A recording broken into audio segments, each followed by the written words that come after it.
네, 오늘 함께 하나님께 우리 하나 둘 네, 우리 하나님께 함께 우리 예배하기 위해 모인 우리 성도님들 다 축복하고요. 우리 함께 기도하면서 우리 찬양의 자리로 나가도록 하겠습니다. 함께 기도하도록 하겠습니다. 하나님, 오늘도 우리를 거룩한 예배의 자리로 불러주셨습니다. 이 시간 우리가 찬양과 경배를 하며 하나님 앞에 영광 돌리며 나가기 원합니다. 우리가 드린 이 예배가 하나님 앞에 참된 영광이 되고 하나님 이름을 높여드리는, 정말 하나님께서 기뻐 받으시는 산 제사가 될 수 있도록 도와주옵소서. 하나님, 우리가 온 마음과 정성을 다하는 찬양과 또 그런 경배 되기를 원하옵고 예수 그리스도의 이름으로 기도드립니다. 아멘. 우리 성도님들끼리 같이 한번 좀 인사하고 또 축복하고 우리 함께 찬양을 시작했으면 좋겠는데요. 사랑합니다, 축복합니다. 우리 앞뒤적으로 한번 인사하도록 할까요? 사랑합니다, 축복합니다, 반갑습니다. 또 한 주간 하나님의 은혜 가운데 우리가 살다가 함께 모였습니다. 우리가 이 시간 함께 찬양할 텐데, 은혜로다, 우리 함께 찬양하도록 하겠습니다.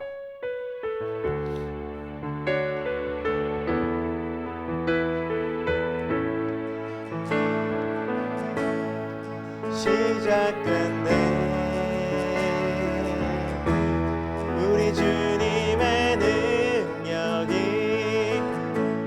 나의 삶을 다스리고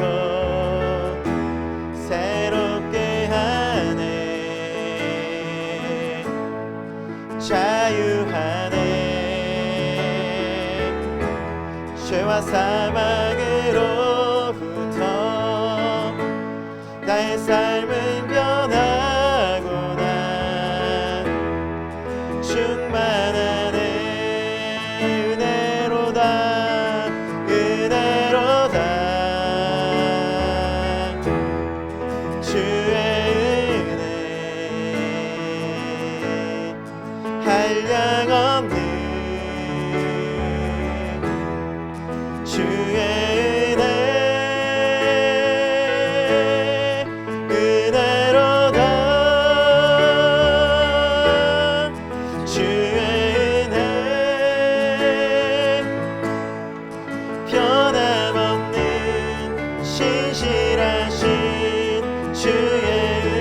부를까요? 시작됐네. 시작됐네. 우리 주님의 능력이 나의 삶을 다스리고 새롭게 하네. 자유하네. 자유하네. 죄와 사망으로부터 나의 삶은 변하구나. 충만하네. 은혜로다, 은혜로다. 주의 은혜 한량없는 주의 은혜 은혜로다. 주의 은혜 변함없는 신실하신 주의 은혜 은혜로다, 은혜로다. 주의 한량없는 주의 은혜 은혜로다, 은혜로다. 주의 은혜 변함없는 신실하신 주의 은혜 변함없는 신실하신 변함없는 신실하신 주의 은혜. 아멘. 오늘도 그 은혜가 우리를 충만히 덮길 소망하면서 주님 큰 영광 받으소서 함께 찬양하겠습니다.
영광과 모든 영광과 존귀와 능력 받으소서. 주님 받으소서. 모든 영광과 존귀와 능력 받으소서. 받으소서. 그리스도 살아계신 하나. 다시 한번 부를까요? 주님 큰 영광 받으소서. 주님 큰 영광 받으소서. 홀로 찬양 받으소서. 모든 이름 위에 뛰어난 그 이름 온 땅과 하늘이 다 찬양해. 겸손하게 우리 무릎 꿇고 주 이름 앞에 영광 돌리세. 모두 절하세. 독생자 예수 주님께 찬양 드리리. 모든 영광과 모든 영광과 존귀와 능력 받으소서. 주님 받으소서. 영광과 존귀와 능력 받으소서. 다시 한번 부를 거야. 모든 영광과 모든 영광과 존귀와 능력 주님만이 받으소서. 주님 받으소서. 영광과 영광과 존귀와 능력 받으소서. 주님 받으소서. 그리스도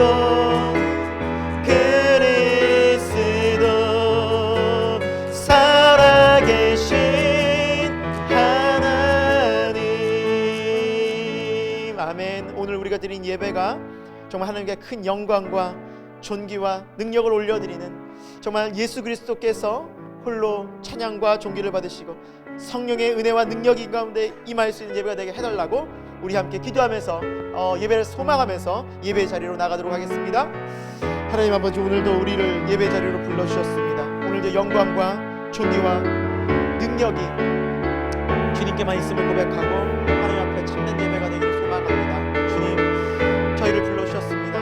저희들을 부르셔서 의롭다 해주시고 하나님의 자녀 삼아주시고 구원의 놀라운 은총을 불러주셨습니다.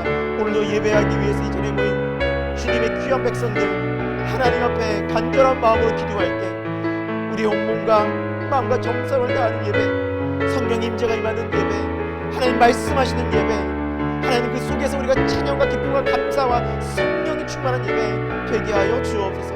주님 영광 받아주시고 우리의 모시길 소망하고 살아 역사하시는 주 예수 그리스도의 이름으로 기도드립니다. 아멘.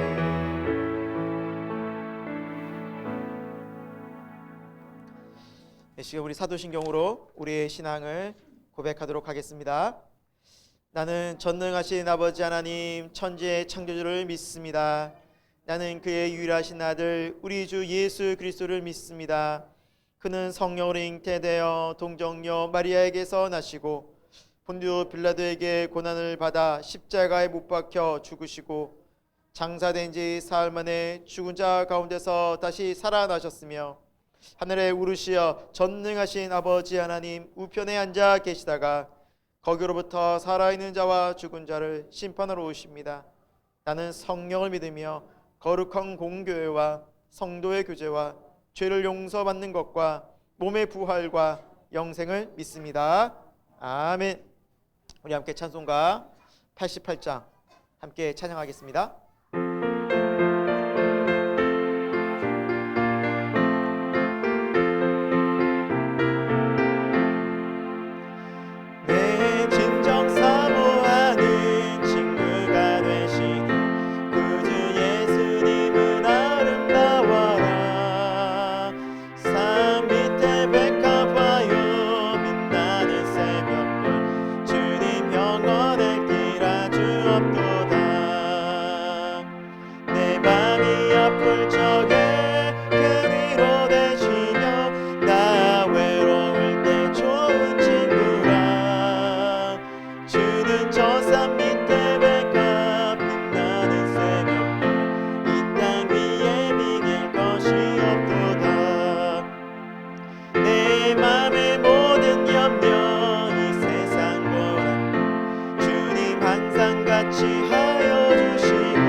날 버려도 주 예수 안 버려 끝까지 나를 돌아보시니 주는 저 산 밑에 백합 빛나는 새벽별 이 땅 위에 비길 것이 없도다 내 맘을 다하여서 주님을 따르니 길이 길이 나를 사랑하리니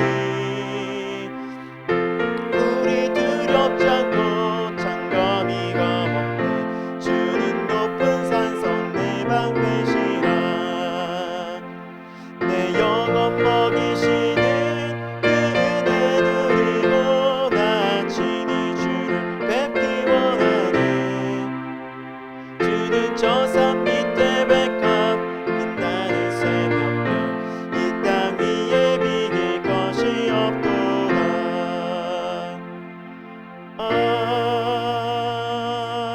아멘. 우리 공동 기도문으로 함께 기도하도록 하겠습니다. 교회를 통해 말씀하시는 하나님, 오늘 주시는 말씀 앞으로 우리가 나아가기 원합니다. 살아있고 활력 있는 말씀이 우리 심령에 들어와 질러주게는 능력으로 작동하여 우리의 교만이 물러가고 우리의 무지함이 깨어지는 은혜를 허락해 주시기를 원합니다. 살아있는 말씀을 경험하는 예배가 되게 인도해 주옵소서. 모든 사람들이 구원받아 예비하신 생명을 누리기 원하시는 주여, 우리 교회에 주신 온 가족을 주님께로라는 표가 외침으로 끝나지 말게 하시고 가족의 구원을 위해 열심으로 기도하게 하옵소서. 우리가 먼저 하나님의 은혜와 구원의 감격 속에 살아야 합니다. 매일매일 주시는 은혜로 감격하는 시간들이 되게 하시고 그 감격과 감사가 우리 가족과 주변으로 흘러가게 하옵소서. 계속되는 코로나와 복잡한 정치 소식들 속에서 우리의 마음이 믿음으로 굳건하게 세워지기를 소망합니다. 세상이 줄 수 없는 하나님의 평안이 우리 안에 채워지게 하시고 세상을 이기는 믿음으로 살아가는 우리 모두가 되게 하옵소서. 이 나라와 민족을 위해 기도하오니 이 땅에 하나님의 평화가 가득하게 하시고 서로 사랑하며 하나님의 정의가 강물처럼 흐르는 나라가 되게 하옵소서. 곳곳에 세워진 한국 교회가 주님의 말씀대로 세워지게 하시고 교회다움을 회복하게 하셔서 어두운 세상에 빛을 전하는 사명을 감당하게 하옵소서. 주님과 동행하는 한 주가 되기를 기도합니다. 언제 어디서 무엇을 하든지 하나님의 영광을 드러내는 시간이 되게 하시고 우리 안에 거하시는 주님 때문에 우리의 삶이 거룩하게 구별되는 은혜를 허락해 주옵소서. 살아계셔서 우리와 함께 하시는 예수 그리스도의 이름으로 간절히 기도합니다. 아멘. 네, 오늘 하나님께서 주시는 말씀은 누가복음 2장 1절부터 20절까지의 말씀입니다. 네, 시작 88면에 있습니다. 누가복음 2장 1절에서 20절까지의 말씀입니다.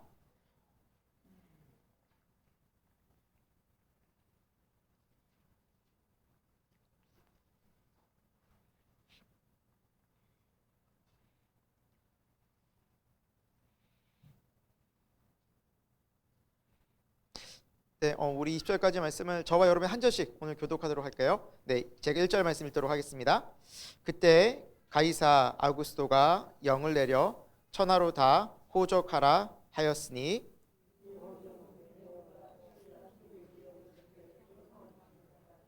모든 사람이 호적하러 각각 고향으로 돌아가매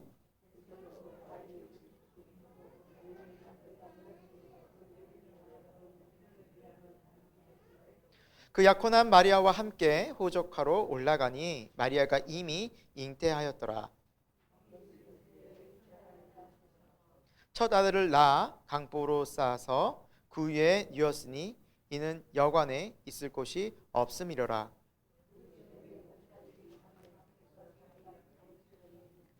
주의 사자가 곁에 서고 주의 영광이 그들을 두루 비춤에 크게 무서워하는지라.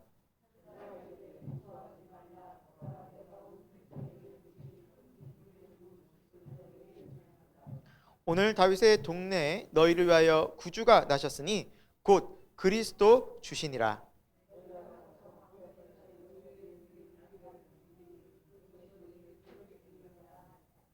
호련히 수많은 천군이 그 천사들과 함께 하나님을 찬송하여 이르되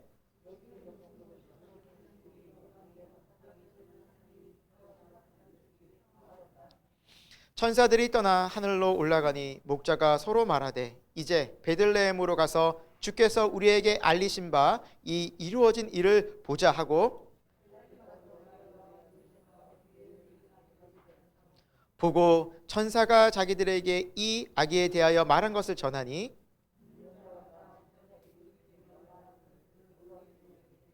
마리아는 이 모든 말을 마음에 새기어 생각하니라. 목자들은 자기들에게 이르던 바와 같이 듣고 본 그 모든 것으로 인하여 하나님께 영광을 돌리고 찬송하며 돌아가니라. 아멘. 네, 오늘 말씀을 통해서 예수님이 거하시는 곳, 예수님이 거하시는 곳이라는 제목으로 하나님 말씀 우리 함께 보도록 하겠습니다. 예수님께서 이 땅 가운데 오시기로 이제 구약에 많은 예언들이 있었다고 우리가 지난 시간에 살펴봤습니다. 적게는 100가지에서 많게는 300가지가 넘는 예언들이, 구약의 예언들이 성취된 것이 이제 예수님이 오신 메시아 예언이었습니다. 그러니까 하나님께서 온 인류를 향해서 정말 주시고 싶으셨던 가장 귀한 선물은 아들 예수 그리스도. 온 인류가 하나님을 떠나서 죄로 인해서 하나님의 심판 가운데 있을 때 온 인류를 구원하기 위해서, 온 세상을 구원하기 위해서 하나님의 사랑이 결정적으로 이루어진 사건이 바로 예수 그리스도, 아들을 보내신 예수 그리스도를 이 땅 가운데 보내신 사건이라는 것입니다. 어떻게 보면 준비되고 예고되고 예비된 이 귀한 사실이 이 땅 가운데 처음 이루어지는 오늘 그 장면을 우리는 보고 있는데, 여러분 어떠십니까? 어떤 중요한 일이 예고되고 예정되어질 때 많은 사람들이 막 기대하고 준비하고 언제 그 일이 이루어지나 손꼽아 기다리지 않습니까? 특별히 저도 우리 자녀들이, 아이들이 태어날 때 몇 개월 전 혹은 며칠 전부터 계속해서 이제나 저제나 오기를 기다리고 미리부터 아이들 용품 사놓고 또 아이들 준비할 거 다 준비하고, 우리가 뭔가 이렇게 기다릴 때는 굉장히 이것을 준비하고 예비하고 그렇게 소망하면서 기다리지 않습니까? 여러분, 이 사람이 누군지 아시죠? 마이클 잭슨입니다. 뉴스에 나왔는데 왜 뉴스에 나온 거 아니? 이 마이클 잭슨이 1996년 10월 11일에 한국에 첫 방문을 하게 됩니다. 여러분 아시다시피 이 마이클 잭슨이 전 세계적으로 유명한 팝스타 아니겠습니까? 그러니까 한국에서의 많은 팬들과 사람들이 언제 우리는 마이클 잭슨의 공연을 한번 보나, 실제로 마이클 잭슨을 보나, 그러면서 기다렸던 사람이 참 많았습니다. 그래서 마이클 잭슨이 처음 한국에 방문할 때 뉴스에 이렇게 기사까지 나면서 마이클 잭슨이 드디어 한국에 옵니다. 드디어 한국에 올 때 공항이며 또 많은 취재진이며 많은 사람들이, 또 매스컴들이 그 이야기를 대서특필했습니다. 또 우리 전 대통령이죠, 김대중 대통령도 이때 만나게 됩니다. 정말 엄청난, 특히 또 유명한 사람들은 이렇게 처음 방문하거나 처음 그 나라에 오거나 온다고 할 때 얼마나 많은 사람들이 기대하고 소망합니까? 떠들썩합니까? 여러분, 그냥 한 유명한 가수가 방문하는 대로 온 나라가 이렇게 떠들썩한데, 예수님이 이 땅 가운데 태어나셨어요. 온 세계를 다스리시고 온 우주를 창조하신 그분이 오셨어요. 그런데 오늘 우리가 본문 읽어봤지만 너무도 조용합니다. 떠들썩한 모습이라고는 찾아볼 수가 없습니다. 왜 이토록 몰랐을까? 왜 이토록 사람들은 조용했을까? 저는 그 의문을, 질문을 설교를 준비하면서 해보게 되었습니다. 왜 그랬을까요? 그것은 어쩌면 우리는 세상에 고정관념과 인식들이 있을 겁니다. 이만큼 유명해? 이만큼 대단해? 그럼 이만큼 알려줘야 되고, 이만큼 화려해야 하고, 이만큼 대대적인 뭔가 홍보, 눈에 보이는 뭔가가 있어야 되는데 전혀 예수님이 나시면 그런 게 없는 거예요. 너무나 조용했고 사람들의 관심 밖에 있었어요. 사람들의 관심과 생각에 유명한 사람, 위대한 사람은 왕들이 이렇게 태어나야 돼라는 그런 고정관념을 다 깨워버리셨어요. 어쩌면 우리의 시선이, 우리의 세상적인 문화가, 우리의 세속적인 그런 관심들 때문에 예수님을 못 본 것은 아닐까라는 거죠. 오늘날에도 예수님께서 곳곳에 역사하시고 예수님의 손길이 여전히 이 세상 가운데 미칠 텐데, 우리는 어쩌면 우리의 고정관념과 우리의 세속적인 생각과 우리의 죄악들 때문에 예수님을 여전히 우리가 못 바라보는 것은 아닐까라는 생각이 들었습니다. 그래서 오늘 말씀을 통해서 예수님께서 오신 그 장면을 통해서 우리 또한 그 유대 땅에 있었다면 우리는 정말 축복하고 그곳에 가서 주님의 탄생을 기뻐할 수 있었을까? 아니면 우리 또한 세상의 마음을 뺏기고 관심 없이 살아가고 그런 사람이 되지는 않았을까? 그런 마음으로 우리가 한번 2000년 전으로 돌아가 예수님이 탄생하신 그곳에 예수님이 나신 그 의미와 또 왜 이렇게 오셨을까라는 것을 오늘 말씀을 통해서 생각해 보기 소망합니다. 예수님이 계신 곳은 우리의 생각과 전혀 다를 수 있다는 것이죠. 한번 말씀 속으로 들어가 보도록 하겠습니다. 첫 번째 오늘 말씀은 구유에 누이신 겸손한 예수님의 모습입니다. 구유에 누워 계신 겸손하신 예수님 모습입니다. 오늘 말씀의 배경은 2장은 이렇게 시작하죠. 가이사 아구스도 황제가 호적을 하러 온 로마의 명령을 내립니다. 그 이유는 세금을 더 거두기 위함이었습니다. 그렇죠? 인구가 늘어나고 사람들이 일할 사람이 늘어나면 나라에서는 더 세금을 거두고 싶어합니다. 황제의 마음도 똑같았습니다. 그래서 호구 조사를 해서 이 백성들 어떻게 잘 사는지 그게 중요한 게 아니라 세금을 돈을 더 많이 걷어서 이 나라가 어쨌거나 부유하고 내가 좀 안정적으로 살 수 있는 것을 모색하다가 그 호구 조사를 한 것입니다. 어쨌든 황제는 그런 세상적인 마음으로 자기 권력을 잘 유지하고자 하는 마음으로 나라를 다스리고자 하는 마음으로 했지만 하나님께서는 이것을 하나님의 놀라운 창조 또 메시아를 이 땅 가운데 보내시는 그런 위대한 섭리로 사용하셨습니다. 메시아가 태어나기 위해서는 하나님의 약속의 말씀이 있었기 때문입니다. 바로 이 말씀입니다. 잠시만. 미가서 5장 2절입니다. 베들레헴 에브라다야 너는 유다 족속 중에 작을지라도 이스라엘을 다스릴 자가 내게서 내게로 나올 것이라. 그의 근본은 상고의 영혼에 있느니라. 미가 선지자를 통해서 이미 구약에 예언되어진 말씀을 이루시려고 그때 그 당시에 하나님께서는 이제 가이사 황제를 통해서 호적을 이제 각각 다 정리하게 하셨던 것입니다.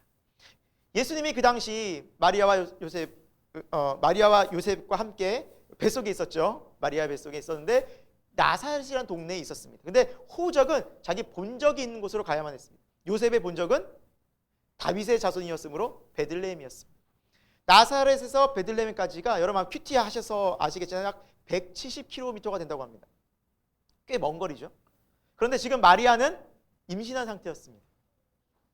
빨리 걸어간다고 해도 이것이 일주일이나 10일 정도 걸릴 텐데 이렇게 임신한 상태에서 빨리 걸을 수도 없고 다닐 수도 없기에 약 한 달 가까이 걸리지 않았을까라는 생각을 추측을 해봅니다. 그러니까 수십 일을 걸려서 이제 베들레헴으로 이동을 했다라는 것이죠. 그러나 그 모든 일들 속에는 바로 하나님의 섭리가 있었습니다. 왜? 베들레헴에서 왕이 메시아가 탄생할 것이다 라고 구약에 예언해 놓으셨기 때문입니다. 그의 근본은 상고에 영혼에 있다. 그가 태어나지만 예수님이 태어나시지만 그 예수님은 영원 전부터 계시는 그러한 분이시다라는 것을 성경은 말씀하고 있다는 사실입니다.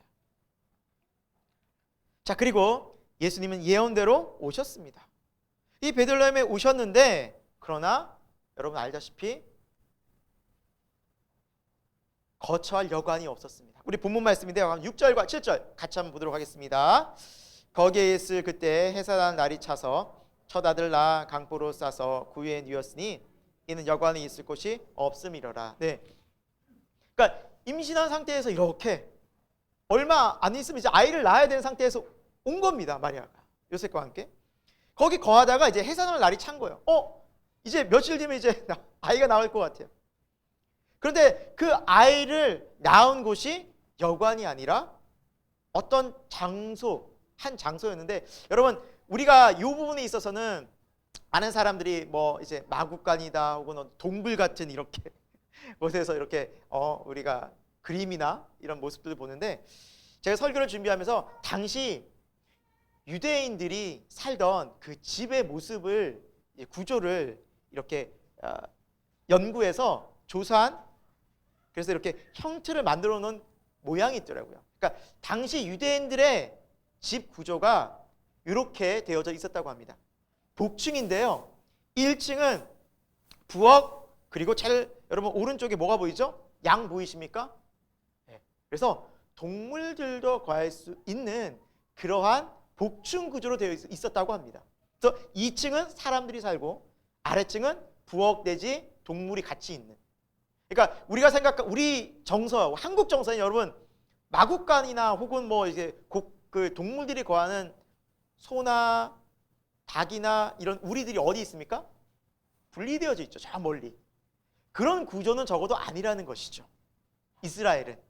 이스라엘은 복층 구조로 되어져 있어, 아래쪽에. 그래서 부엌이나 동물들이 같이 하면서 겨울 같은 때, 추운 때는 여기 체온들이 방 안에 온도를 따뜻하게 높일 수 있는 구조로 되어져 있었다고 합니다. 이런 그림으로 보시면 돼요. 그림. 지붕, 그리고 2층 복층, 아래쪽에는 동물들도 같이, 그리고 부엌도 있고. 그러니까 우리가 생각하는 마구간이 저 멀리 있어서 마구간에서 태어난 것이 아니라 아마 집에서 태어났을 가능성이 높습니다. 대신 여관은 아니었습니다. 그러니까 사람들이 거처한 여관. 그러니까 원래 요셉과 마리아는 먼 곳에서 왔기 때문에 여관에 거하는 것이 맞습니다. 하지만 당시에 많은 사람들이 호구 조사 때문에 이동을 하느라 이곳에 많은 사람이 이미 여관이 꽉 차 있었습니다. 그러니까 배가 이렇게 만삭해서 가까이 이렇게 배가 부른 마리아가 아이까지 낳아서 이렇게 거처할 곳이, 적당한 곳이 없었다는 것은 분명합니다. 그래서 아마 찾고 수소문해서 한 가정집에 들어가지 않았을까라고 추측해 보는 것이 아마 가장 적절한 그때 상황일 것 같습니다. 아무튼 중요한 것은, 그럼에도 불구하고 오늘 말씀은 여관에 있을 곳이 없다라는 이 표현은, 사실 여러분 아이가 태어날 때가 되면 비좁은 방에서 이런 곳에서 태어나기 힘들다고 합니다. 그래서 넓고, 그리고 당시 아이가 태어날 때는 또 장소도 넓고 따로 구별이 되어져 있어서 그 사람들도 이렇게 부정하지 않게 이렇게 잘 태어날 수 있게 여러 가지 환경들이 되어져야 되는데, 너무나 비좁고 좁은, 어쩔 수 없이 좁은 공간에서 태어날 수밖에 없었던 것은 분명합니다. 그러니까 배가 불러서, 우리가 가끔씩 연극이나 영화 같은 데 보면 이렇게 막 배가 불러는 이렇게 마리아가 집을 막고 문전박대하죠. 나가요! 야, 거할 것이 없어요! 하고 나가요! 막 쫓아내고 그런 상황은 아니었습니다. 그런 상황은 아니었고 사람들이 꽉 차서 방이 없었어요. 그런데 너무너무 안타까운 게 이리저리 찾은 것은 분명해요. 그러다가 한 가정집에서 이렇게 어떻게 연결은 될지 모르겠지만 하나님 예비하셨겠죠? 그 가정집에서 태어나셨다라는 거예요. 그러나 중요한 것은 예수님이 태어나시는 그 상황이 사람들은 의도적이든 의도적이지 않든 무관심했다는 것입니다. 이게 중요합니다. 메시아, 유대인의 왕, 온 세계 왕이 나신데도 불구하고 사람들은 무관심했어요. 아무도 관심거려. 여관도 문을 열어주지 않아. 꽉 차 있어. 사람들이 의도적으로 나쁘게 배척한 건 분명히 아니었지만 그런 사람은 무관심했어요. 자기 할 일에 바빴어요. 메시아가 태어나든 태어나든, 이것은 이 세상에 오실 때, 예수님이 오실 때 그 당시에 사람들의 마음이라는 것입니다. 왕이 오셨지만 사람들은 관심이 없었어요. 특히나 예수님은 어디에 태어나서 어디에 누우셨어요? 구유에. 구유가 어떤 곳입니까? 동물의 밥통이잖아요. 동물이 식사하는 곳이죠. 밥 먹는 곳이잖아요. 아마 모르긴 몰라도 그곳에는 음식 찌꺼기들이 붙어 있을 테고 파리들이 날리지 않았겠습니까? 특별히 뭐 예수님이 태어나시니까 막 청소해가지고 뭐 그래서 깨끗하게 해가지고 깨끗하게 이렇게 뭐 예쁜 구유가 아니라고 봅니다. 정말 구유인데 빨리 닦아내고 아이 예수님을 받기 위해서 그곳에 탁 쌓아가지고 그냥 그곳에 지저분하지만 어쩔 수 없이 그곳에 누워 계신 분이 예수님이셨어요. 예수님이 출산하실 때에도 많은 사람들의 관심과 마음들은 너무나도 없었습니다. 비위생적이고 냄새나고 지저분한 그곳에 세상의 어떤 왕과도 비교할 수 없는 전능하신 하나님의 아들이 누우셨습니다. 동물이 눕는 것. 적어도 아무리 가난해도 동물이 눕는 구유의 아이를 눕히겠어. 어떤 부모가. 그런데 예수님은 그곳에 누우셨습니다. 어떻게 이런 곳에 누워 계실 수 있었을까? 왜 이런 곳에 예수님이 태어나셨을까? 저는 곰곰이 묵상해 보았습니다. 묵상하던 중에 이런 마음의 감동이 들었습니다. 예수님은 지저분하고 죄악으로 가득하고 불의한 우리의 마음 속에 찾아오시기 위해서 이 구유에 누우셨구나. 여러분 그렇지 않습니까? 우리의 마음에 주님을 모시는데 우리의 마음은 어땠습니까? 온통 죄로 가득했고 불의했고 세상을 너무나 사랑했던 죄악된 마음이 가득한, 영적으로 보자면 추악하기 그지없는 우리의 마음 속에 왕 대신 예수 그리스도께서 찾아오셨던 것입니다. 그 모습이 아니었을까? 예수님께서 이 땅 가운데 인간의 몸으로 오셨지만 이 세상은 어떻습니까? 죄악으로 가득하고 어둡고 불의하고 하나님을 대적하는 그 사람들 그 속에 예수님은 친히 인간이 되셔서 찾아오셨다는 것입니다. 이 구유는 어쩌면 너무나 죄악으로 가득한 이 세상의 모습을 대변하는 것이 아닌가라는 생각이 들었습니다. 사랑하는 여러분, 이것이 은혜 아니겠습니까? 이것이 신비 아니겠습니까? 왕이라면 마땅히 왕궁에 태어나야 하고, 당시 헤로드 왕궁도 얼마든지 넓고 크고 있었음에도 불구하고 비교할 수 없는 하나님의 아들이 한 가정집에서, 그것도 구유에 누우셨다는 사실은 우리에게 있어서 너무나 큰 충격이 아닐 수 없습니다. 그렇기 때문에 오늘날 많은 사람들이 예수님에 대해서 관심이 없습니다. 어떻게 왕이 그렇게 올 수 있는가? 그러나 이것은 우리를 겸손히 섬기기 위한 하나님의 사랑이었으며 예수 그리스도의 겸손한 모습이었다는 것입니다. 그분은 겸손의 왕이셨습니다. 인자가 온 것은 섬김을 받으려 함이 아니라 섬기려 하고 자기 목숨을 많은 사람의 대속물로 주려 함이니라. 이것이 정말 우리가 알고 있는, 우리가 믿고 있는 전능하신 하나님의 참된 모습이라는 것입니다. 섬기고 사랑하고 희생하고 죄악으로 가득한 우리의 심령 가운데 찾아오시는 전능하신 하나님의 마음이었다는 사실입니다. 사랑하는 여러분, 우리의 추악하고 더러운 마음에, 죄악된 마음에 주님이 찾아오셨습니다. 우리가 잘나서가 아닙니다. 죄로 가득하고 지저분하고 말할 수 없는 우리지만 그 주님이 찾아오셨습니다. 우리를 구원하고 우리를 살리고 우리를 사랑하시기 때문인 줄로 믿습니다. 겸손히 구유에 누우신 우리 주 예수 그리스도를 우리가 늘 기억하고 감사하며 찬양하는 저와 여러분이 되길 축원드립니다. 두 번째입니다. 오늘 말씀을 통해서 예수님은 소외되고 죄인된 사람들을 부르셨다라는 것입니다. 우리 주님은 소외되고 죄인된 사람들을 부르시는 예수님이십니다. 오늘 본문 말씀 8절부터 10절까지인데요. 우리 같이 한번 우리 본문 말씀을 읽어보도록 하겠습니다. 읽겠습니다. 시작. 그 지역의 목자들이 밤에 밖에서 자기 양떼를 지키더니 주의 사자가 곁에 서고 주의 영광이 그들을 두루 비추매 크게 무서워하는지라. 천사가 이르되 무서워하지 말라. 보라, 내가 온 백성에게 미칠 큰 기쁨의 좋은 소식을 너에게 전하노라 라고 말씀하고 있습니다. 예수님께서 이제 태어나실 때 밖에서 이제 목자들이, 그 지역의 목자들, 이 유대 지역에는 이제 목자들이 있었는데요. 이들은 고용된 일꾼이었다고 합니다. 그러니까 주인의 양떼를 따로 있고 그걸 지키는 거죠. 품삯을 받고. 근데 이 목자들은 당시 유대 지역에서 아주 천박한 직업 중에 하나였다고 합니다.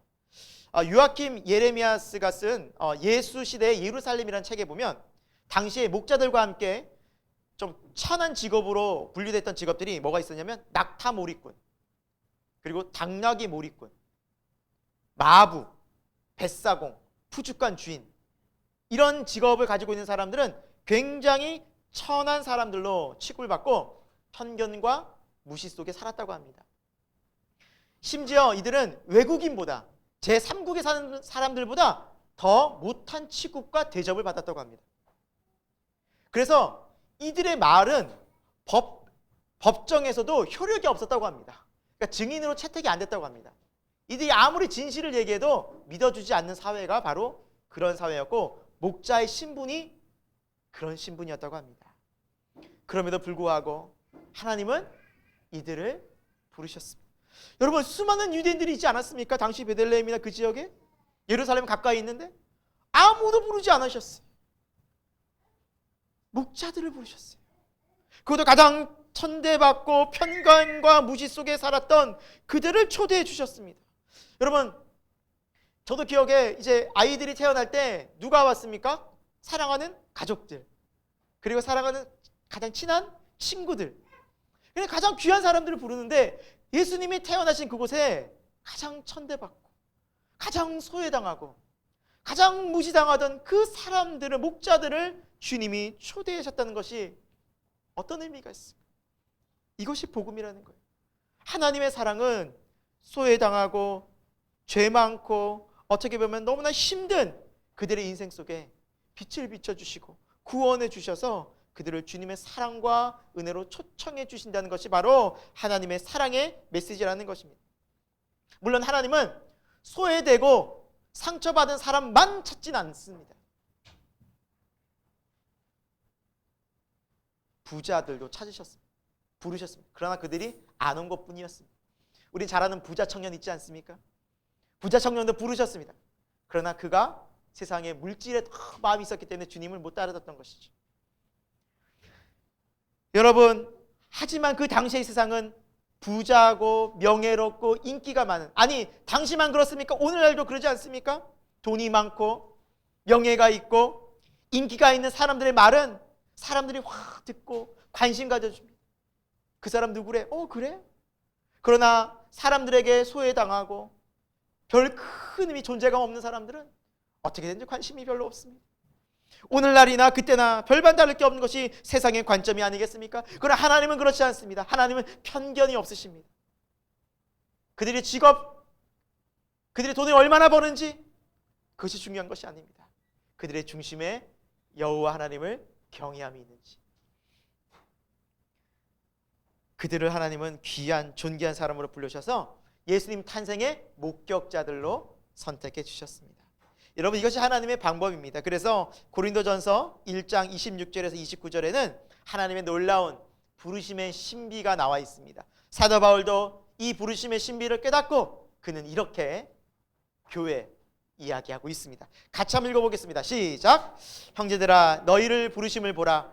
육체를 따라 지혜로운 자가 많지 아니하며 능한 자가 많지 아니하며 물번 좋은 자가 많지 아니하도다. 그러나 하나님께서 세상에 미련한 것들을 택하사 지혜 있는 자들을 부끄럽게 하려 하시고 세상에 약한 것들을 택하사 강한 것들을 부끄럽게 하려 하시며, 하나님께서 세상에 천한 것들과 멸시받는 것들과 없는 것들을 택하사 있는 것들을 폐하려 하시나니 이는 아무 육체도 하나님 앞에서 자랑하지 못하게 하려 하심이라. 아멘. 그럼 뭐라 말씀하고 있습니까? 바울이 이렇게 얘기하고 있습니다. 형제들아, 너희를 보라. 그러니까 교회를 향해서, 이 고린도 교회를 향해서 주의를 한번 보라. 지혜롭고 능력 있고 문벌 좋은 자가 많지 않다. 없었다는 말이 아닙니다. 오해하시면 안 돼요. 하나님은 가난한 자들만 부르시고 능력 없는 자들만 찾으시고 그런 게 아니라 적다라는 거예요. 왜 그럴까요? 지혜롭고 능력 있고 문벌 좋은 자들은 세상이 더 화려하고 거의 더 관심이 많아요. 굳이 예수님께 안 나가요. 부르셔도 관심이 없어요. 반응을 안 해요. 그래서 오히려 약하고 소외되고 또는 죄 많은 그런 마음들이 있는 사람들이 주님의 부르심에 응답하는 거예요. 주여 감사합니다.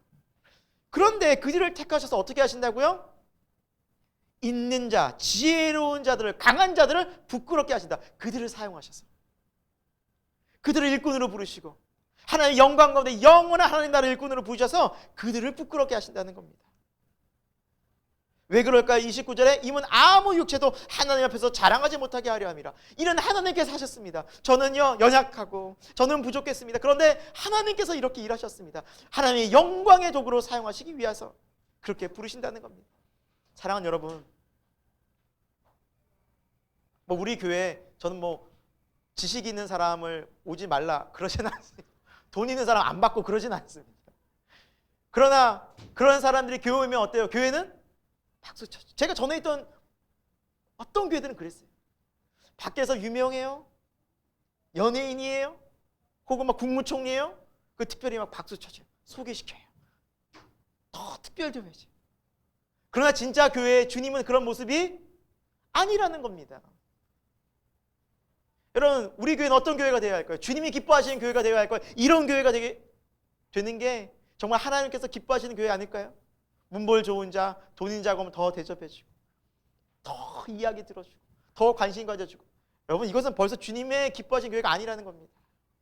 사랑하는 여러분, 우리 교회, 새생명교회는 처음부터 이런 건강한 교회로 출발하고 건강한 교회로 성장하고 주님께서 기뻐하시는 교회가 되기를 소망합니다.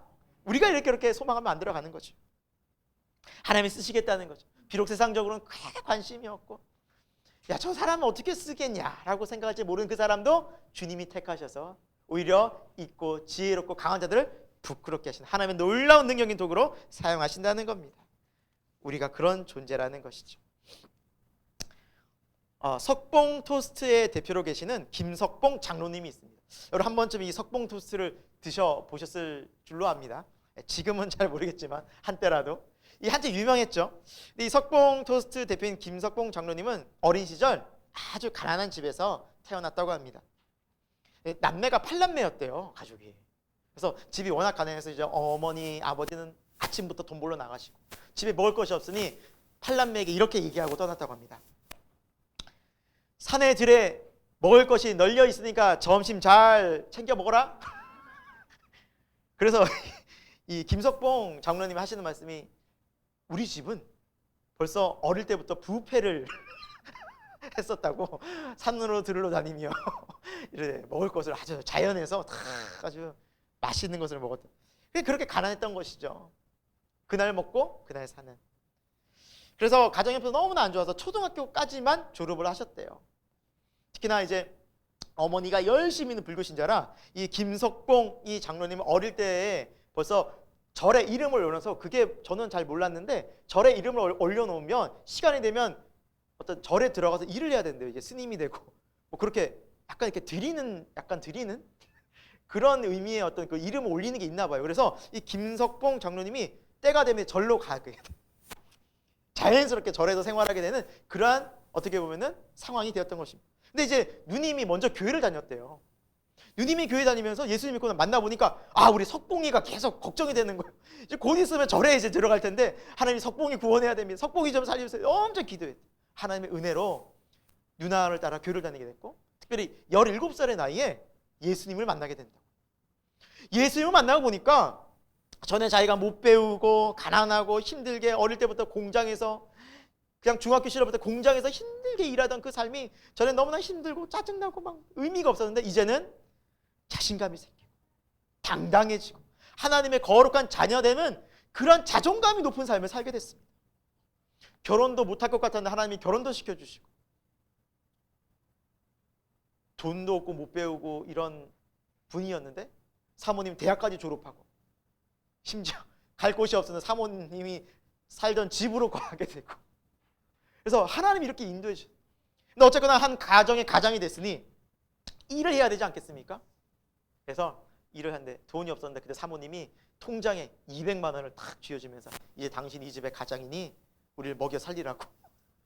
그래서 어떻게 할까 기도하던 중에 중고 푸드트럭을 하나 구매를 합니다. 거기서 토스트를 굽기 시작합니다.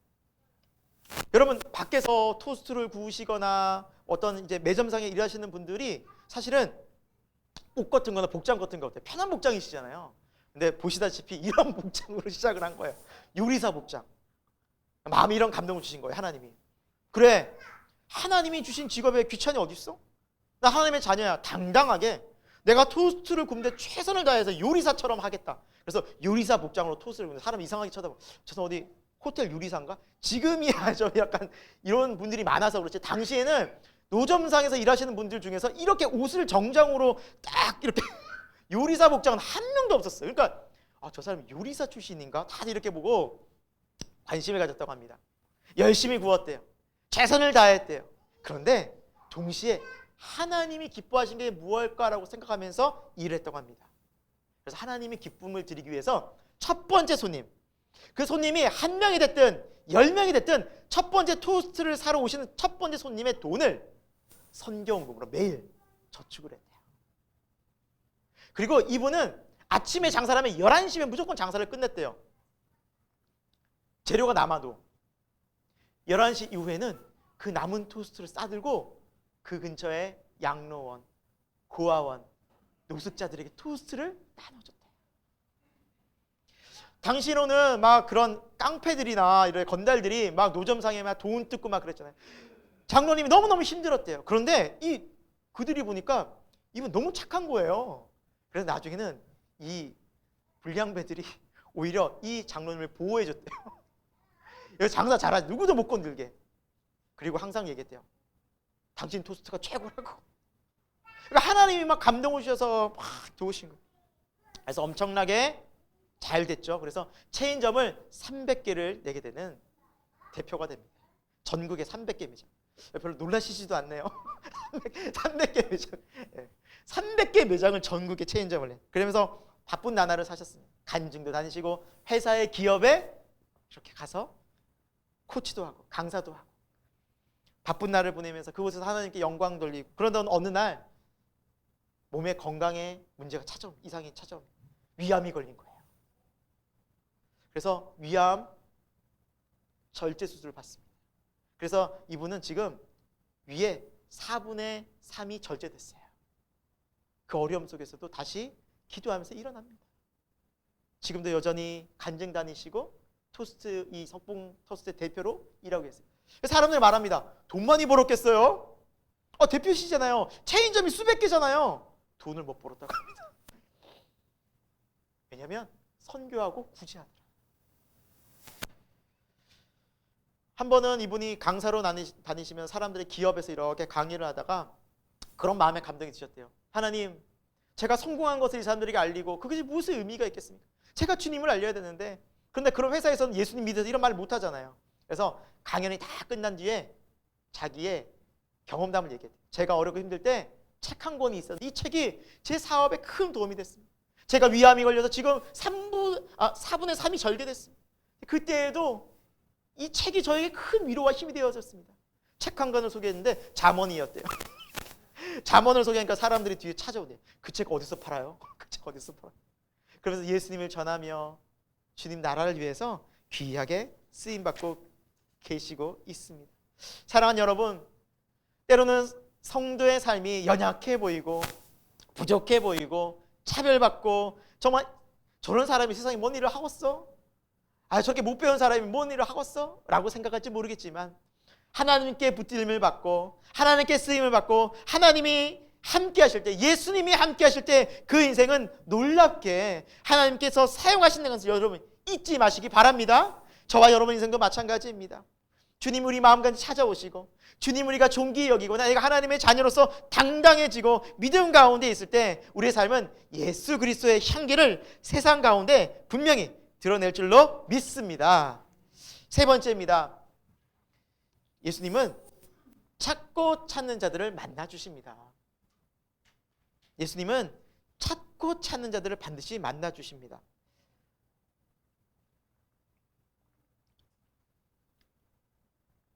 오늘 본문 말씀 우리 15절과 우리 16절이죠. 우리 같이 한번 읽어보도록 할까요? 예수님 찾고 찾는 자들을 만나 주시는데 어떻게 이제 목자들이 예수님을 찾아가는지 보겠습니다. 우리 15, 16절 같이 읽겠습니다. 시작. 천사들이 떠나 하늘로 올라가니 목자가 서로 말하되 이제 베들레헴으로 가서 주께서 우리에게 알리신 바 이 이루어진 일들을 보자 하고 빨리 가서 마리아와 요셉과 그 위에 누인 아기를 찾아서라고 말씀하고 있습니다. 이렇게 천사들의 소식을 딱 듣고 우리가 어떻게 하자? 16절에 빨리 가서. 그런데요, 천사들이 베들레헴에서 태어날 것을 알려만 주셨지 베들레헴의 정확한 위치는 안 알려주셨어요. 호구를 안 알려주신 거예요. 몇 호인지를. 지금 이 야밤에 깜깜한 밤, 여러분 우리야 지금 가로등이 있잖아요. 뭐 예를 들면 핸드폰이 뭐예요? 랜턴이라도 있잖아요. 당시 깜깜한 칠흑 같은 밤에 어디가 어딘지 어떻게 알겠습니까? 그런데 지금 목자들은 찾으러 간 거예요. 소리를 듣고 아기의 울음소리에 귀를 기울이고 이 집 저 집 깜깜한 밤을 찾으러 다닌 겁니다. 여러분, 이것은 그들이 하나님의 부르심에 적극적으로 순종한 모습을 의미한다는 것이죠. 찾은 거예요. 빨리 가서 찾은 거예요. 찾은데 어떻게 찾았어요? 찾을 때까지 멈추지 않았다는 거예요. 마침내 찾았다는 거예요. 이 집 저 집 간 첫 집이 예수님이 탄생한 집이 아니었을 거 아닙니까? 그 깜깜함 속에서 이 집 저 집 어느 집이지? 아기의 울음소리에 귀를 기울이면 야 저기로 가보자 하면서 그 야심만 밤에 찾아다녔다는 거예요. 그리고 여러분, 두 번째 생각해 볼 것은 이 목자들은 양떼를 지키고 있었다 그랬잖아요. 그 양떼가 자기 양떼예요? 아니었습니다. 그러면 이 양떼가 밤에 그렇게 목초지에 있을 때 왜 지키는 겁니까? 짐승의 위협, 강도의 위협이 있잖아요. 그럼 이 목자들이 그곳을 이탈하면, 나오면 이 양은 누가 지킵니까? 천사가 지켜줄 거예요. 그때 내가 갔다 와, 천사들이 지켜줄게요. 이게 아니었을 겁니다. 천사는 아마 볼일 보러 또 갔을 테고 양떼는 방치됐어요. 여러분 생각해 보십시다. 예수님의 소식이 아무리 기쁘다 해도 당장 먹고 사는 생사와 직결된 그 직장에 잘리고 양떼를 잃어버리면 주인한테 매를 맞고, 그것이 정말 중요했다면 그들은 발걸음을 못 뗐을 것입니다. 메시아의 그 구원의 소식이 더 중요했습니다. 잠시 잠깐 뒤로 하고 빨리 달려갔던 것입니다. 주님의 그 귀한 탄생에 두 손 두 발 들고 막 갔던 것입니다. 천사는, 하나님은 그걸 아셨기 때문에 그들을 그곳에 보내셨던 것입니다. 세상 사람들은 무관심하고 관심도 없고 메시아가 탄생을 하든 말든 그들은 세상 자기 일에 바빴을 그때 예수님의 탄생 소식을 듣고 믿음으로 반응했던 그들의 마음은 메시아에 대한, 하나님에 대한 갈망이 있었다는 것입니다. 비록 그들은 천대받고 목자의 고단한 삶을 살았지만 그들의 마음에는 메시아에 대한 소망함이 있었기 때문에 하나님은 아시고 천사를 보내셨던 것입니다. 사랑하는 여러분, 주님은 아십니다. 우리가 얼마나 주님을 사모하는지. 주님은 아십니다. 얼마나 우리가 주님을 찾고 갈망하는지를. 그리고 천사를 보내시듯 우리에게 하나님의 은혜를 베푸시는 줄로 믿습니다. 목자가 움직이기까지는 결코 쉽지 않은 과정이었습니다. 그럼에도 불구하고 목자들은 말씀을 따라 갔습니다. 여러분, 이것이 믿음이 아니겠습니까?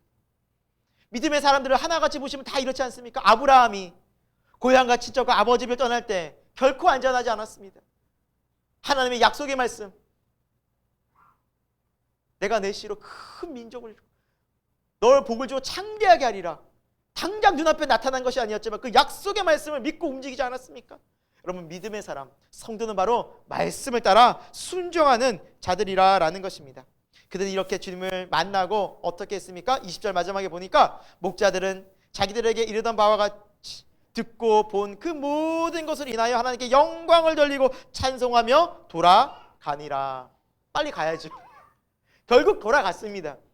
양떼들한테 갔습니다. 삶의 자리로 갔습니다. 그러나 달랐습니다. 과거와 다른 자리였습니다. 그들의 마음에는 예수 그리스도를 만난 그 기쁨이 충만했습니다. 찬송이 넘쳤습니다. 얼마나 큰 감격과 위로가 있었겠습니까?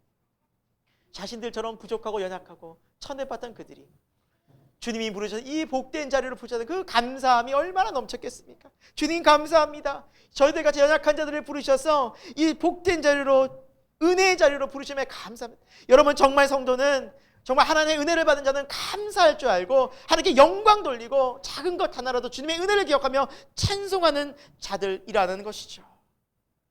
여러분, 오늘 우리는 이 부르심의 자리에 얼마나 감사하고 있습니까? 날마다 우리에게 말씀하시는 주님 앞에 얼마나 우리는 감격스럽게 찬송하고 있습니까? 사랑하는 여러분, 주님이 우리를 말씀 가운데 부르실 때 감사하고 순종하고 믿음으로 반응하는 저와 여러분이 되길 축원드립니다. 또한 주님이 말씀하실 때 여러분, 우리가 포기해야 될 게 있습니다. 우리가 때로는 힘든 유혹과 여러 가지 시험을 넘어야 될 산이 있습니다. 이 목자들처럼 말이죠. 그때 마침내 우린 주님을 보게 되는 것입니다. 마침내 그곳에 주님의 영광을 보게 되는 것입니다. 주님이 말씀하십니다. 여러분, 그 말씀도 이루어집니다. 그러나 그 과정들 속에서는 희생이 따를 수도 있습니다. 헌신이 필요할 수도 있습니다. 때로는 기다려야 될 수도 있습니다. 때로는 고난이 찾아올 수도 있습니다. 여러분, 그럼에도 불구하고 마침내 주님의 영광을 바라보는 사람들은 멈추지 않고 포기하지 않고 찾고 찾는다는 사실을 잊지 마시기 바랍니다. 결국 믿음으로 승리하는 사람들은 말씀을 붙잡고 끝까지 인내했던 사람들이, 기도로 승리했던 사람들이 결국 하나님의 영광을 다 봤다는 사실입니다. 우리 모두가, 우리 새생명교회 모든 교우들이 이렇게 마침내 주님의 영광을 경험하는 삶이 되기를 축원드립니다. 말씀을 마무리하겠습니다. 지금도 부활하셔서 살아 역사하시는 주 예수님은 온 세상 가운데 우리와 함께 하십니다. 임마누엘의 하나님은 함께 하십니다. 두세 사람이 내 이름으로 모인 곳에 나도 그들 중에 있느니라. 우리 주님은 지금도 역사하시고 함께 하십니다. 그럼 우리가 왜 그 주님을 제대로 만나보지 못하고 경험하지 못하는 것일까요? 어쩌면 이 당시의 유대인들처럼 우리도 우리의 일상에, 우리의 일들에, 우리의 관심사에, 우리의 생각 가운데 우리가 생각하고 우리가 바라는 것에 너무 초점이 맞춰져서 주님 말씀하셔도, 주님 보여주셔도 우리가 관심을 못 갖고 있는 것이 아닌가라는 생각을 해봅니다. 여러분, 주님은 어떤 자리에 계실까요? 주님은 지금도 낮은 자리, 섬김의 자리, 소외된 이웃들과 함께 하십니다. 주님은 화려하게 지금 우리 눈에 보여지는 분이 아닐 수도 있습니다. 그러나 때가 되면 주님 재림하실 때, 그때는 주님이 영광의 왕으로 분명히 보여질 것입니다. 하지만 지금 여전히 우리가 주님을 보려고 해도 우리가 생각하는 그런 화려함 속에, 우리가 생각하는 그런 자리에 안 계실 수도 있습니다. 여러분, 우리 어디에 초점을 맞추고 살아가고 있습니까?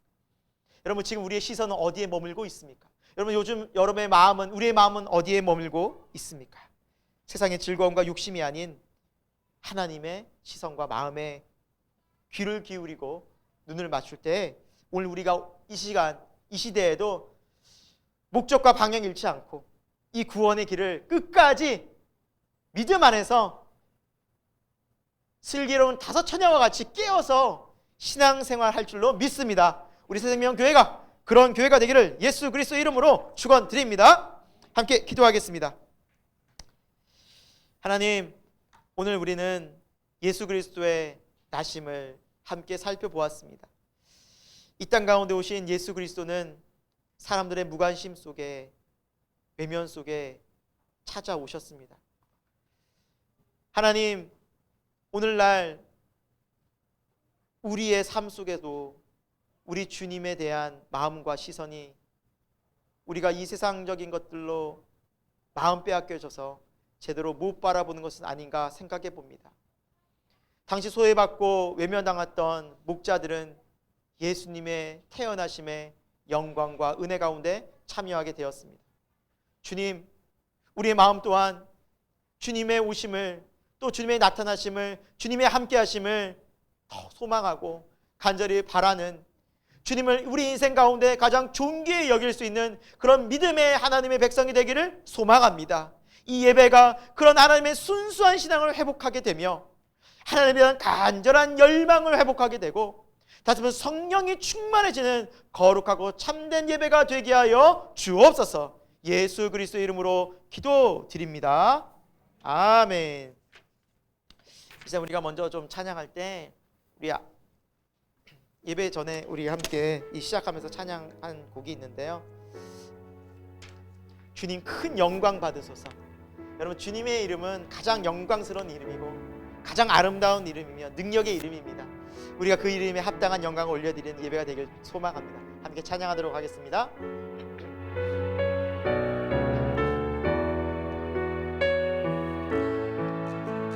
주님 큰 영광 받으소서. 홀로 찬양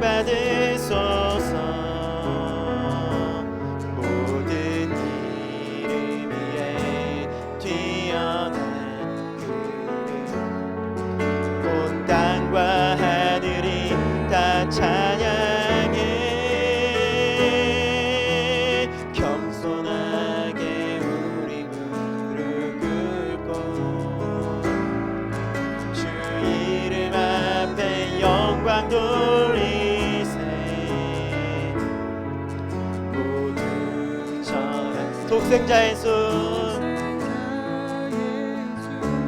아멘. 주님께 찬양 드리리.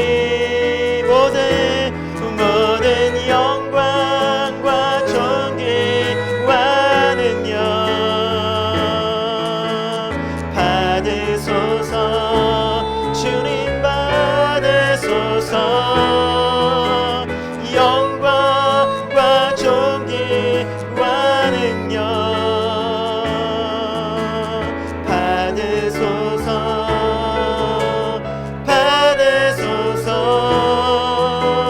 그리스도 살아계신 하나님. 모든 영광과 존귀와 능력 주님 받아 주옵소서. 받으소서. 주님 받으소서. 영광과 존귀와 능력 받으소서.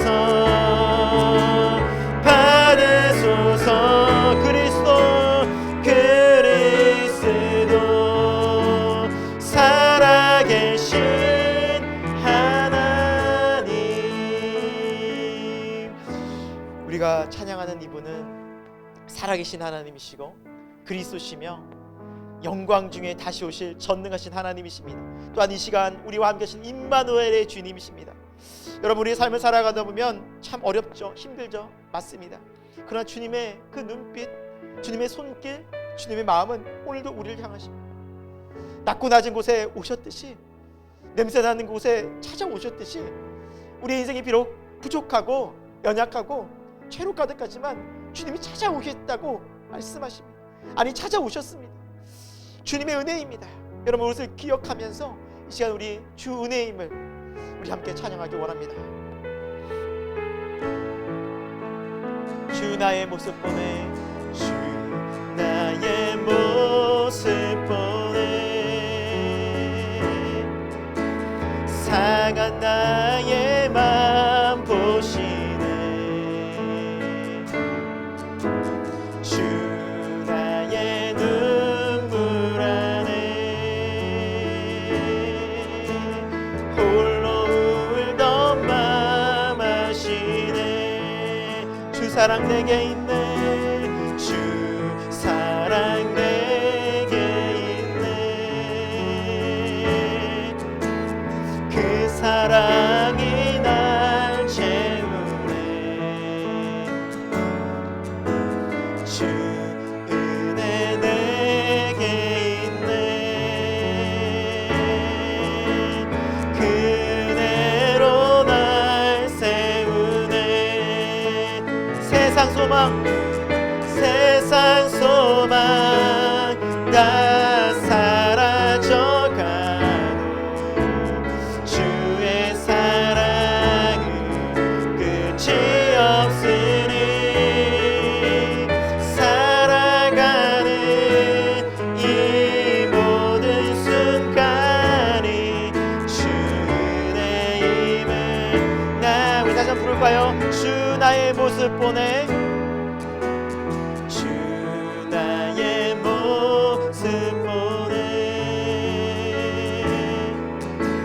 상한 나의 맘 보시네. 주 나의 눈물 안에 홀로 울던 맘 아시네. 주 사랑 내게 있네, 주 사랑 내게 있네. 그 사랑이 날 채우네. 주 은혜 내게 있네. 그 은혜로 날 세우네. 세상 소망 다 사라져가도 주의 사랑은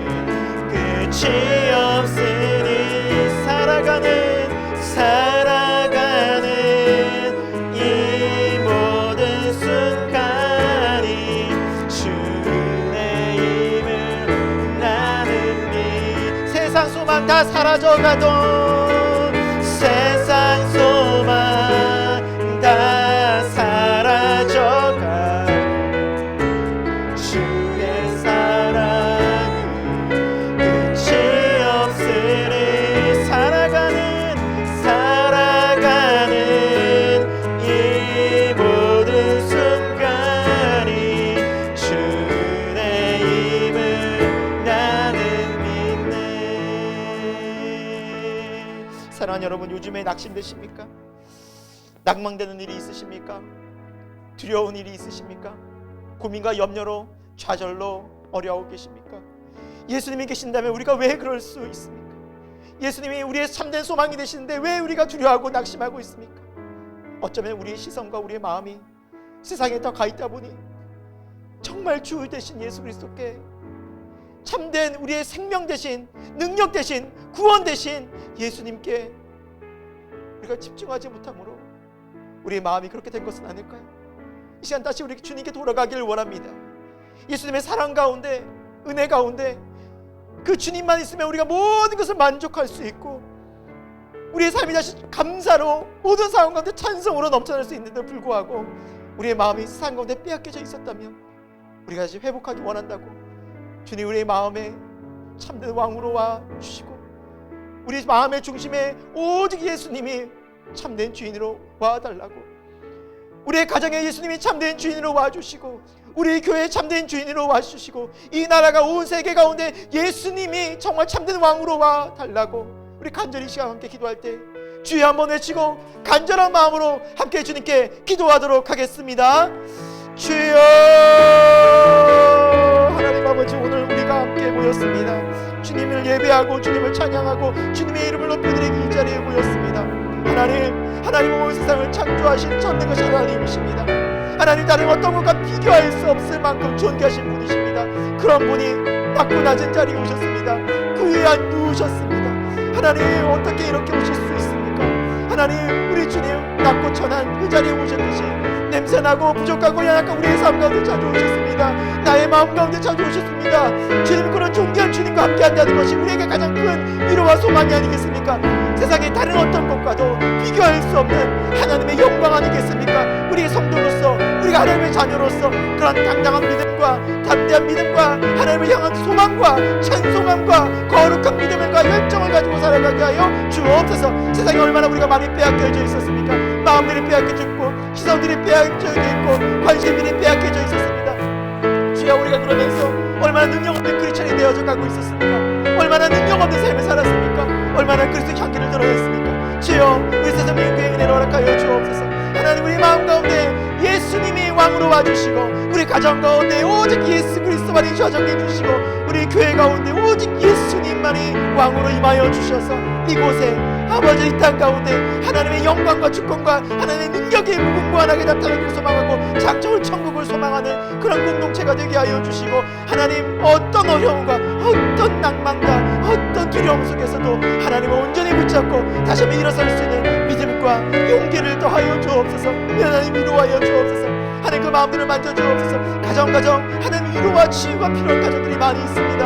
하나님, 도와주시고 그 공고함과 그 어려움 속에 예수님께서 찾아가 주시고 예수님 만나 주셔서 그곳에 하나님의 참된 위로와 소망들이 나타나게 하여 주옵소서. 회복이 일어나게 하여 주옵소서. 거룩한 하나님의 나라와 영광이 임하게 하여 주옵소서. 예수님께서 우리 가운데 함께 하심을 맛보아하는, 하루 경험하는 우리 참된 성도들이 다 되게 하여 주시고 예수님의 그 시선이 머무는 곳에, 예수님이 함께 하시는 곳에, 예수님이 거하시는 곳에 우리도 거하며 예수님과 동행하는 거룩한 인생이 되게 하여 주시고 이 세상에서 빛된 자녀로 살게 하여 주옵소서. 예수님 이름으로 기도드립니다. 하나님 아버지, 예수님께서 거하시는 곳은 세상과 우리의 생각과 다를 수 있습니다. 세상의 화려함과 세상의 명성과 세상의 인기와 세상의 즐거움을 즐길 수 있는 그 자리가 아닌 섬김의 자리, 소외의 자리, 죄악된 그 자리에 예수님께서 친히 찾아오셨습니다. 우리가 세상 살면서 하나님, 우리의 마음이 너무 교만해지고 우리의 마음이 세상에 많이 마음이 빼앗겨져 가고 있으면서 정작 예수님께 많은 시선과 마음을 집중하지 못하고 여전히 세상의 즐거움과 세상의 염려로 가득 차 보냈던 우리의 삶을 회개합니다.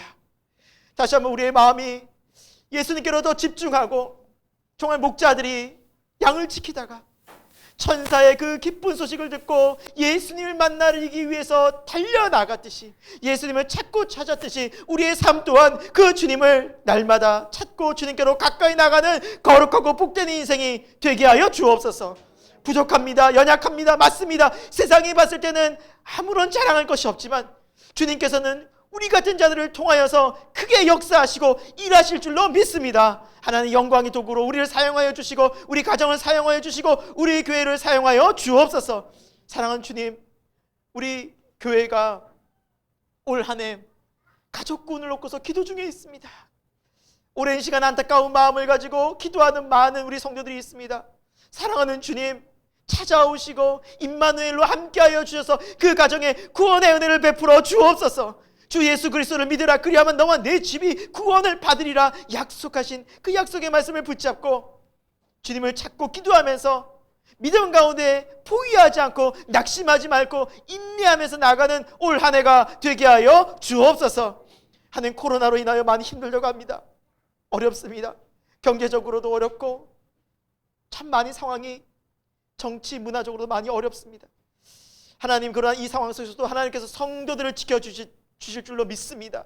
우리 새생명교회 모든 교우들, 또 하나님의 택한 하나님의 거룩한 자녀들, 이 어려운 세상 속에서 지켜보호하여 주시고 믿음을 끝까지 지키며 교회 중심으로 믿음 생활 잘 할 수 있도록 하나님, 우리 새생명교회를 지켜주옵소서. 한국교회를 지켜보호하여 주옵소서. 그래서 이 땅 가운데 정말 빛과 소금의 역할을 감당해낼 수 있는 우리 교회들이 되도록 역사하여 주옵소서. 우리 자라는 아이들이 있습니다. 이 어려운 시기에, 어려운 때에 성장하고 있는데 하나님, 이 아이들이 믿음으로 잘 양육되어질 수 있도록, 믿음의 가정에서 잘 양육되어질 수 있도록 성령님 지켜보호하여 주옵소서. 하나님 앞에 나오면서 마음을 다하고 뜻을 다하여 드린 귀한 예물이 있사오니 하나님 기쁘게 받아주시고, 우리의 삶이 이 광야 같은 세상에서 만나와 메추라기로 먹여주셨듯 하나님께서 우리에게 먹여주시고 입혀주시고 함께 하시는 귀한 은총 속에서 이 어려운 세상을 능히 승리할 수 있도록 지켜 보호하여 주옵소서. 지금은 우리 주 예수 그리스도의 십자가에 놀라우신 은혜와 독생자 아낌없이 보내주시는 하나님의 그 크신 사랑하심과 성령 하나님의 감화 감동 역사하심이 오늘도 하나님께 영광된 예배를 드리며 주일 중심으로 살고 하나님의 말씀에 다시 한번 순종하고 예수님께 더 초점을 맞추고 믿음의 길을 가기를 다짐하고 결단한 우리 새생명교회와 온 열방과 지금 코로나로 고생하는 온 많은 사람들 가운데 지금부터 영원토록 함께 하시기를 간절히 축원하옵나이다. 아멘.